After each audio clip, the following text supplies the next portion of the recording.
کیا آپ جانتے ہیں قومی شناختی کارڈ پر موجود 13 ہندسوں پر مشتمل نمبر کے پیچھے کیا راز ہے؟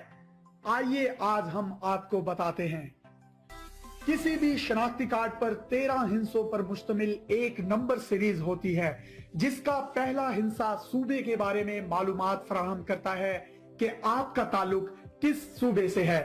مثال کے طور پر 1 سے شروع ہونے والا ہندسہ خیبر پختونخوا، 2 سے شروع ہونے والا ہندسہ فاٹا، 3 سے شروع ہونے والا ہندسہ پنجاب، 4 سے شروع ہونے والا ہندسہ سندھ، 5 سے شروع ہونے والا ہندسہ بلوچستان، جبکہ 6 سے شروع ہونے والا ہندسہ اسلام آباد کو ریپرزینٹ کرتا ہے۔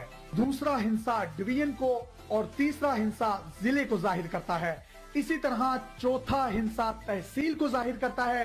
اگر یہ چوتھا ہندسہ 0 یا 0 ہو تو اس کا مطلب یہ ہے کہ ضلع کی کوئی تحصیل نہیں۔ 5واں ہندسہ آپ کی یونین کونسل کو ریپرزینٹ کرتا ہے۔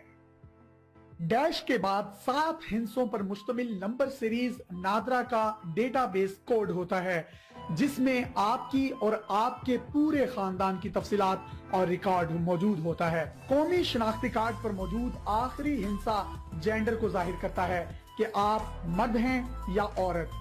اگر یہ آخری ہندسہ طاق اعداد پر مشتمل ہو یعنی 1، 3، 5، 7 یا 9 تو آپ مرد ہیں، اور اگر یہ جفت اعداد پر مشتمل ہو یعنی 0، 2، 4، 6 یا 8 تو آپ عورت ہیں۔ اس طرح کی مزید انفارمیٹیو ویڈیوز لے کر آپ کی خدمت میں حاضر ہوتے رہیں گے۔